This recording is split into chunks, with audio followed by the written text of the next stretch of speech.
الحمد للہ رب العالمین والصلاة والسلام علی سید الانبیاء والمرسلین اما بعد فاعوذ باللہ من الشیطان الرجیم بسم اللہ الرحمن الرحیم۔ السلام علیکم ورحمۃ اللہ وبرکاتہ۔ پیارے بچوں، سب کیسے ہیں؟ امید کرتی ہوں کہ سب خیریت سے ہوں گے۔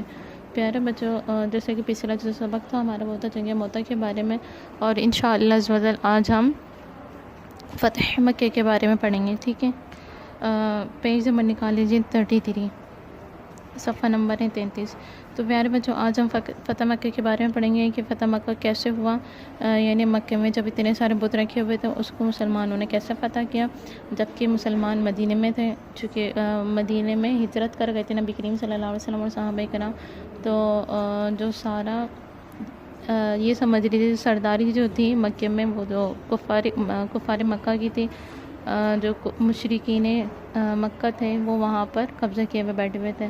لیکن ان کا قبضہ کیسے ہوا؟ وہاں کے تو بڑے بڑے سردار وہاں مالدار، اور یہاں پر مدینے میں چھوٹی سی فوج مسلمانوں کی تھی۔ تو انشاءاللہ عز و جل آج ہم فتح مکہ کے بارے میں پڑھیں گے کہ فتح مکہ کیسے اور کن کن وجوہات کی بنا پر ہوا، اور جنگ موتا اور اس سے پہلے صلح حدیبیہ ہوئی۔ صلح حدیبیہ کو ابھی صرف 2 سال گزرے ہیں پیارے بچوں، اور فتح مکہ بھی آ چکی ہے۔ اور اس کے بعد فتح مکہ سے پہلے جمادی الاولیٰ یعنی 5 مہینے پہلے جنگ موتا ہوئی، جس میں شکست ہوئی مکہ کے کافروں کو، مشرکوں کو۔ پھر اس کے بعد پھر فتح مکہ یعنی رمضان المبارک 8 ہجری میں، اور 8 ہجری میں پیارے بچوں جنگ موتا ہوئی تھی، ٹھیک ہے؟ تو مکہ المکرمہ ہمیشہ سے پوری دنیا کا مرکز رہا ہے، کیونکہ اس شہر میں اللہ تبارک و تعالیٰ کا گھر یعنی خانہ کعبہ ہے۔ اس شہر کی برکت کے لیے حضرت ابراہیم علیہ السلام نے دعا کی تھی کہ اللہ کے آخری رسول حضرت محمد مصطفیٰ صلی اللہ تعالیٰ علیہ وسلم بھی اسی شہر میں پیدا ہوئے، اور آپ صلی اللہ تعالیٰ علیہ وسلم نے اپنی مبارک زندگی کے 53 سال مکہ مکرمہ میں گزارے۔ اللہ تبارک و تعالیٰ نے اپنے مقدس کلام قرآن کریم میں اس شہر کی بھی قسم کھائے ذکر فرمائی تھی، ٹھیک ہے؟ ہمارے پیارے نبی صلی اللہ تعالیٰ علیہ وسلم کو مکہ شہر بہت زیادہ عزیز تھا۔ جب مکہ کے لوگوں نے آپ صلی اللہ تعالیٰ علیہ وسلم کو بہت زیادہ ستایا تو اللہ تبارک و تعالیٰ نے حضرت محمد مصطفیٰ صلی اللہ تعالیٰ علیہ وسلم کو شہر مکہ چھوڑنے کا حکم دیا۔ جب آپ صلی اللہ تعالیٰ علیہ وسلم مکہ چھوڑ کر جا رہے تھے تو بہت زیادہ غمگین ہوئے۔ آپ صلی اللہ تعالیٰ علیہ وسلم نے خانہ کعبہ پر آخری نظر ڈال کر فرمایا، اے مکہ، اللہ کی قسم تو میری نظر میں دنیا کے سب شہروں سے زیادہ پیارا ہے۔ اگر میری قوم مجھے نہ نکالتی تو میں ہرگز تجھے نہ چھوڑتا۔ پیارے بچوں، خانہ کعبہ کے بارے میں بتایا گیا کہ خانہ کعبہ اللہ تبارک و تعالیٰ کا گھر ہے، ٹھیک ہے؟ مکہ المکرمہ، چونکہ مکہ مکرمہ اس طرح افضل کیوں ہے، نیکیوں کا ثواب وہاں پر کیوں بڑھ جاتا ہے؟ کیونکہ یہ اللہ تبارک و تعالیٰ کا گھر ہے، خانہ کعبہ پہلی عبادت کا۔ پیارے بچوں، اس شہر کی برکت کے لیے حضرت ابراہیم علیہ السلام نے بذات خود دعا کی تھی کہ میرے مالک اس شہر میں، شہر مکہ میں برکت نازل فرما۔ اور حضرت محمد مصطفیٰ آخری نبی کریم صلی اللہ تعالیٰ علیہ وسلم ہے، وہ بھی اسی شہر میں پیدا کیے گئے، اور نبی کریم صلی اللہ تعالیٰ علیہ وسلم نے اپنی زندگی کا 2/3 حصہ، 1/3 حصہ پیارے بچوں یعنی 53 ایئرز یہاں مکہ میں ہی گزاری۔ آپ کے آباء و اجداد یہیں کے تھے۔ پھر قرآن کریم نے بھی مکہ شریف کی قسم کھائی، اس سے بھی اس کی افضلیت کا پتہ چلتا ہے، اس سے بھی اس کی برکت کا پیارے بچوں پتہ چلتا ہے، ٹھیک ہے؟ کہ خود قرآن کریم میں اپنے پاک کلام میں اللہ تبارک و تعالیٰ ایک تو مکے کا نام لے رہا ہے، اور مکے کا نام صرف ایسے ہی نہیں لیا بلکہ اس کی بذات خود قسم کھائی اللہ تبارک و تعالیٰ نے، ٹھیک ہے؟ لا اقسم بہذا البلد، یہ قرآن کریم کی آیت مبارکہ ہے۔ اسی طرح آگے ہے کہ نبی کریم صلی اللہ تعالیٰ علیہ وسلم کو مکہ شہر بہت زیادہ عزیز تھا۔ جب مکہ کے لوگوں نے آقا علیہ السلام کو بہت زیادہ ستانا شروع کر دیا تو اللہ تبارک تعالیٰ کی طرف سے حکم نازل ہوا کہ اے محبوب صلی اللہ تعالیٰ علیہ وسلم اب ہجرت کر جائیں مدینہ کی طرف۔ پیارے بچوں، مدینہ پہلے یثرب تھا۔ یثرب ان پڑھ کو بھی کہا جاتا ہے۔ یثرب کا مطلب یہ بھی ہوتا ہے کہ پریشانیوں کا شہر، ٹھیک ہے، اور تکلیفوں کا شہر۔ بالکل اسی طرح کتابوں میں لکھا ہوا ہے کہ مدینہ جو تھا، مدینے میں جو بھی جایا کرتا تھا اس کو بخار لگ جایا کرتا تھا، اور وہ زیادہ دن تک رک نہیں سکتا تھا وہاں پر۔ ٹھیک ہے، مصیبت میں مبتلا ہو جاتا۔ بالکل اسی طرح کہ نبی کریم صلی اللہ تعالیٰ علیہ وسلم جب وہاں پر ہجرت کر کے گئے تو حضرت بلال رضی اللہ تعالیٰ عنہ اسی طرح دیگر صحابہ کرام کو بخار آ گیا، اور شدت اس کی ایسی تھی کہ کوئی بھی صحابی وہاں پر رہنے کو تیار نہیں تھے، تمام صحابہ کرام لال ہو گئے۔ نبی کریم صلی اللہ تعالیٰ علیہ وسلم نے اللہ تبارک و تعالیٰ سے دعا کی تو وہ مدینہ چھوڑ کر وہاں سے چلا گیا بخار۔ ٹھیک ہے، آگے آ جائیں پیارے بچوں۔ جب نبی کریم صلی اللہ علیہ وسلم کو اللہ تبارک تعالیٰ کی طرف سے حکم ہوا کہ اب مکہ چھوڑ کر مدینے جانا ہے تو ایسا ہی ہوا، نبی کریم صلی اللہ علیہ وسلم نے ہجرت فرمائی مدینے کی طرف۔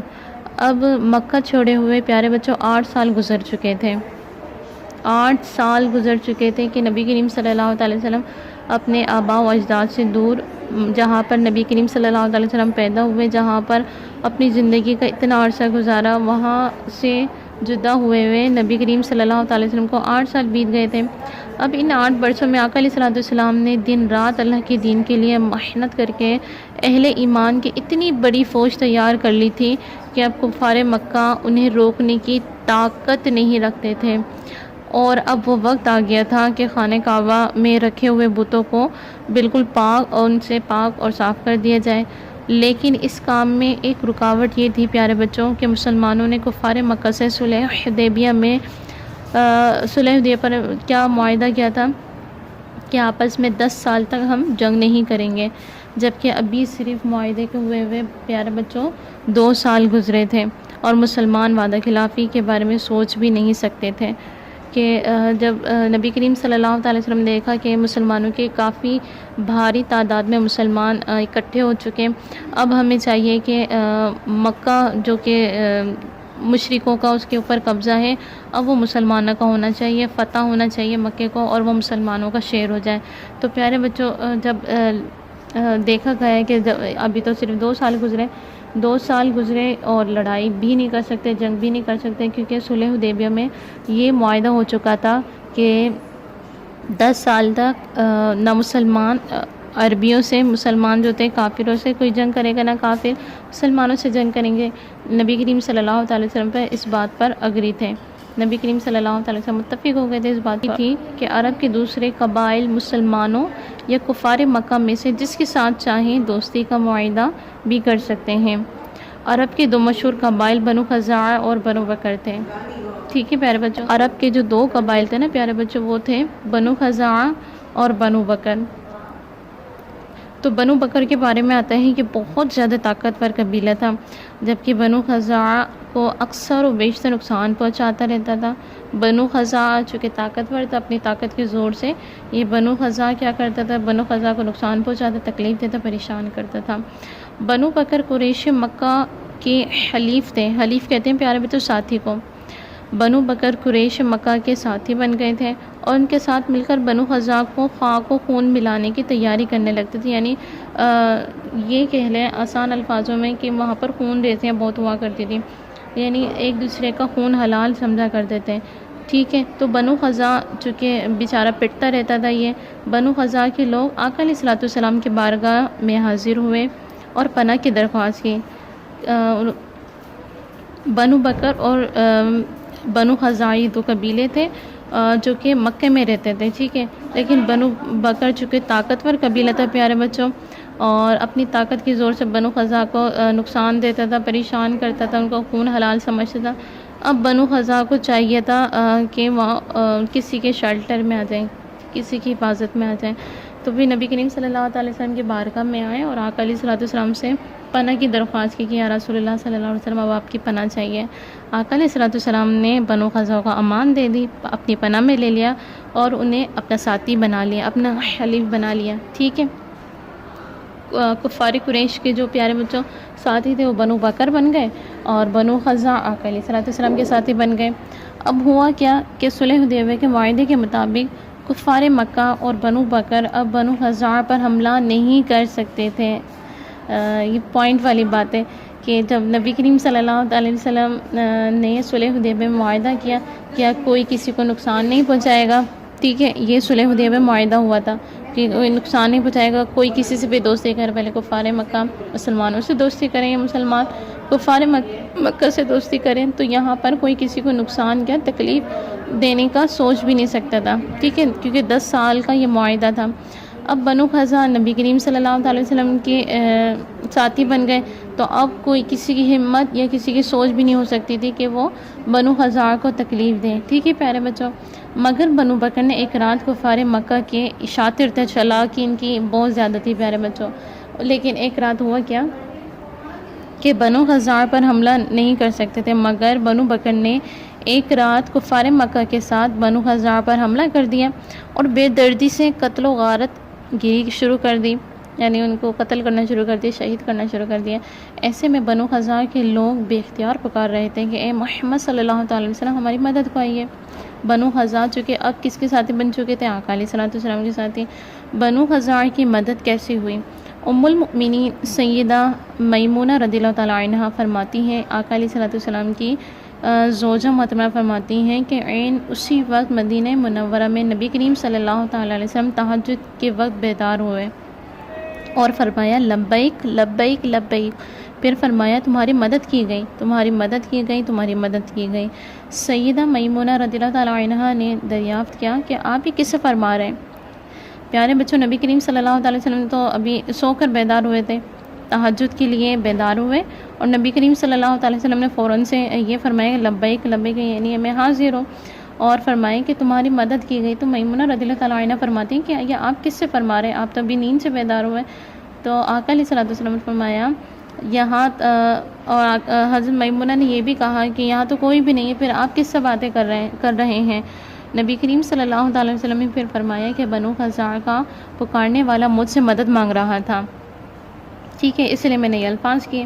3 دن کے بعد بنو قزا کے لوگ بارگاہ رسالت صلی اللہ تعالیٰ علیہ وسلم نے مدد کے لیے مدینہ منورہ پہنچے، کیونکہ نبی کریم صلی اللہ تعالیٰ علیہ وسلم مدینہ منورہ میں تھے، اور جو بنو قزا کے لوگ تھے وہ نبی کریم صلی اللہ تعالیٰ علیہ وسلم کے ساتھی تھے، لیکن وہ مکہ میں رہنے والے تھے۔ اب 3 دن کے بعد جب ان کے اوپر قتل و غارت گیری ہوئی، ان کو قتل کیا گیا، بے دردی کے ساتھ شہید کیا گیا، تو اب 3 دن کے بعد بنو قزا مدینہ آئے آقا علیہ السلام کی بارگاہ میں اور ان سے مدد طلب کی۔ پیارے بچوں، آپ صلی اللہ تعالیٰ علیہ وسلم نے بنو قزا کی مدد کرنے کا فیصلہ کیا اور 3 شرائط کے ساتھ ایک قاصد کفار مکہ کے پاس بھیجا۔ وہ 3 شرائط یہ ہیں، یعنی آقا علیہ السلام نے بنو قزا کی مدد کرنے کا فیصلہ کر لیا تھا، ٹھیک ہے، اور اس کے بعد 3 شرائط لکھی اور ایک قاصد یعنی وہ خط لے کر کوئی گیا وہاں پر، اور اس میں 3 شرائط تحریر فرمائی۔ نمبر 1، بنو قزا کے جو لوگ لڑائی میں مارے گئے ہیں ان کے خون کا بدلہ دو۔ آقا علیہ السلام نے یہ اس خط کے اندر لکھا کہ بھئی ہمارے درمیان 10 سال کا معاہدہ ہوا تھا اور آپ کی طرف سے وہ معاہدہ ٹوٹ چکا ہے، تو جو بنو قزا کے جو لوگ مارے گئے ہیں لڑائی کے اندر، جنگ کے اندر، اب مجھے ان کے خون کا بدلہ چاہیے۔ نمبر 2 یہ تھا کہ بنو بکر کا ساتھ دینا چھوڑ دو، یعنی کفار کے چونکہ کفار قریش جو تھے، مکہ کے جو مشرک تھے، ان کے بادشاہوں کے پاس آقا علیہ السلام نے فرمایا کہ بھئی آپ لوگوں نے 10 سال کا جو وعدہ کیا تھا، 10 سال کا جو معاہدہ کیا تھا وہ تو توڑ چکے ہیں بنو بکر، اب بنو بکر نے چونکہ معاہدہ توڑا ہے، آپ ان سے دوستی چھوڑ دیں کیونکہ وہ ان کے دوست ہیں۔ نمبر 3 پیارے بچوں یہ ہیں کہ اگر یہ دونوں شرطیں منظور نہیں تو صلح حدیبیہ ختم کرنے کا اعلان کر دو، ٹھیک ہے۔ اور جب 10 معاہدے کیے گئے تھے مسلمانوں اور کفار قریش کے درمیان، کفار مکہ جو تھے تو ان کے درمیان، تو پیارے بچوں نبی کریم صلی اللہ تعالیٰ وسلم نے فرمایا اگر یہ دونوں چیزیں نہیں چھوڑتے، یہ دونوں چیزیں ایکسیپٹ نہیں کرتے، تو نمبر 3 پہ آقا علیہ السلام نے 23 شدہ بات یہ کر دی کہ اگر دونوں شرطیں منظور نہیں ہیں، ایکسیپٹیبل نہیں کرتے، تو پیارے بچوں نبی کریم صلی اللہ تعالیٰ وسلم نے فرمایا کہ صلح حدیبیہ کے جتنے معاہدے ہوتے ہیں نا، تو وہ میں ختم کر دوں گا، اعلان کر دوں گا ختم کرنے کا، ٹھیک ہے۔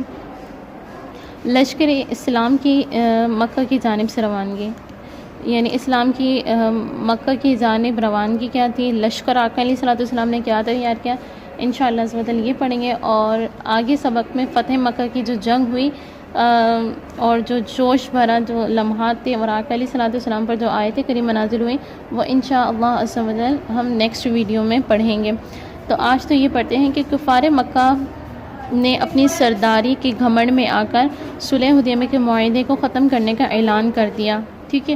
گھمنڈ ان کو آ گیا کہ ہمارے ساتھ، ہمارے پاس تو کافی ساری فوج ہے، بنو بکر جیسی طاقت ہمارے پاس ہے، کفار مکہ کے پاس پیارے بچوں بہت زیادہ مال تھا، ٹھیک ہے۔ تو انہوں نے کہا بھئی توڑ دیں ہماری میری بلا سے۔ بادشاہ نے وہاں کا جو بادشاہ تھا اس نے کہا کہ ہماری بلا سے کچھ بھی ہو، بلے سے ہم ان کا بنو بکر کا ساتھ نہیں چھوڑیں گے، لیکن صلح حدیبیہ کے جتنے بھی معاہدے تھے، وعدے تھے، ہم وہ توڑ دیں گے۔ اچھا بھئی، انہوں نے اعلان کر دیا۔ پھر نبی کریم صلی اللہ تعالیٰ علیہ وسلم نے مسلمانوں کو رازداری کے ساتھ جہاد کی تیاری کا حکم دے دیا، یعنی وہ بات راز میں رکھی۔ آقا علیہ الصلوۃ والسلام نے جہاد کی، اور آقا علیہ الصلوۃ والسلام نے کہا کہ یہ بات کہیں اور منتشر نہ ہو، ٹھیک ہے، ٹھیک ہے، کوئی آگے بات نہ کریں، یہ رازداری کے ساتھ ہم جہاد کی تیاری کر رہیں گے، ٹھیک ہے۔ اس کے بعد اس دوران ایک بڑا ہی عجیب و غریب واقعہ پیش آیا پیارے بچوں۔ اس میں آپ صلی اللہ تعالیٰ علیہ وسلم نے حضرت علی، حضرت زبیر، حضرت مقداد رضوان اللہ تعالیٰ علیہم اجمعین کو حکم دیا تھا کہ فوراً مکے کے راستے روضہ کا خے مقام پر پہنچیں، یعنی یہ ایک مقام خے کا جو مقام تھا یہ مکے کے راستے میں آتا تھا۔ اچھا، حکم دیا کہ فوراً مکے کے راستے پر پہنچ جائیں، مقام خے جو تھا وہاں پر پہنچ جائیں۔ وہاں ایک عورت ملے گی جو مسلمانوں کی جنگی تیاری کی خبریں کافروں کو پہنچانے جا رہی ہے۔ آقا علیہ الصلوۃ والسلام نے فرمایا کہ اس مقام، وہ بھی مقام بتا دیا آقا علیہ الصلوۃ والسلام نے، عورت کا حلیہ بھی بتا دیا۔ آقا علیہ الصلوۃ والسلام کے فرمان کے مطابق پیارے بچوں، وہ عورت صحابہ کرام علیہم رضوان کو اسی مقام پر ملی جہاں پر آقا علیہ الصلوۃ والسلام نے خبر دی تھی، اور اس کے پاس سے کفار کو لکھا گیا کہ خط بھی برآمد ہو گیا ہے، اس عورت کو روک لیا گیا ہے۔ اس طرح لشکر اسلام کی جنگ کی جو تیاریاں تھیں کفار مکہ کو بالکل خبر نہ ہو سکی، اور رازداری کی وجہ یہ تھی کہ آقا علیہ الصلوۃ والسلام چاہتے تھے کہ مکہ جیسا مقدس شہر خون خرابی کے بغیر فتح ہو جائے۔ یعنی دیکھیں پیارے بچوں، آقا علیہ الصلوۃ والسلام چاہتے تھے کہ اگرچہ وہ وہاں پر زیادہ تر کون ہیں، مشرک ہیں، کفار ہیں، لیکن چونکہ انسان وہاں پر رہتے تھے، تو آقا علیہ الصلوۃ والسلام نے فرمایا کہ اگر ہم جنگ کی تیاری کا حکم دے دیں گے تو وہاں پر بہت زیادہ لشکر تیار ہو جائے گا، جو کہ وہاں پر وہ انسان جو ہیں وہ مارے جائیں گے۔ تو آقا علیہ الصلوۃ والسلام نے انسان کو ذہن میں رکھتے ہوئے آقا علیہ الصلوۃ والسلام نے کہا کہ نہیں، ایسا نہ ہو کہ لوگ مارے جائیں اور وہاں پر خون ریزی ہو، کیونکہ وہ مقدس شہر تھا، خود قرآن کریم نے اس کی گواہی دی۔ بہرحال نبی کریم صلی اللہ علیہ وسلم نے فرمایا کہ یہاں پر جنگی جو تیاریاں ہیں اس کو راز ہی رکھا جائے، اور یہ شہر خون خرابے سے بھی بچ جائے۔ چنانچہ 8 ہجری 10 رمضان المبارک بدھ کے دن، رمضان کا مہینہ تھا، ٹھیک ہے، وہی 8 ہجری تھی، جنگ موتا بھی انہی دوران ہوا، یعنی 5 مہینے پہلے ہوا۔ بدھ کے دن آقا علیہ الصلوۃ والسلام نے اپنے ساتھ تقریباً 10,000 جانثار صحابہ کرام علیہم رضوان کا لشکر لے کر مدینے سے نکل پڑے۔ اب پیارے بچوں، ہوتا کیا ہے انشاءاللہ عز و جل، یہ آگے کا جو منظر ہے انشاءاللہ عز و جل ہم پڑھیں گے نیکسٹ ویڈیو میں، جو کہ اگلے ہفتے کا ہے۔ تو انشاءاللہ عز و جل امید کرتی ہوں کہ یہ سمجھا پائی ہوں گی آپ کو، سمجھ دیں گے، ایسے اس میں کچھ تھا نہیں، لیکن آپ نے پڑھنا ہے پہلے، اس کو پڑھنے کے بعد، سبق کو پڑھنے کے بعد اسائنمنٹ اس کا تیار کرنا ہے، جو کہ میں نے آپ کو دیا ہے۔ پھر بھی اگر کچھ رہتا ہے، کچھ سمجھ نہیں آتا اسائنمنٹ کے حوالے سے، یہ کتاب کے حوالے سے، تو پیارے بچے اسکول میں آئے اور مجھ سے رجوع کریں، انشاءاللہ عز و جل فائدہ پائیں گے۔ آج تک کے لیے مجھے دیں اجازت، اپنی دعاؤں میں یاد رکھنا ہے۔ السلام علیکم ورحمۃ اللہ وبرکاتہ۔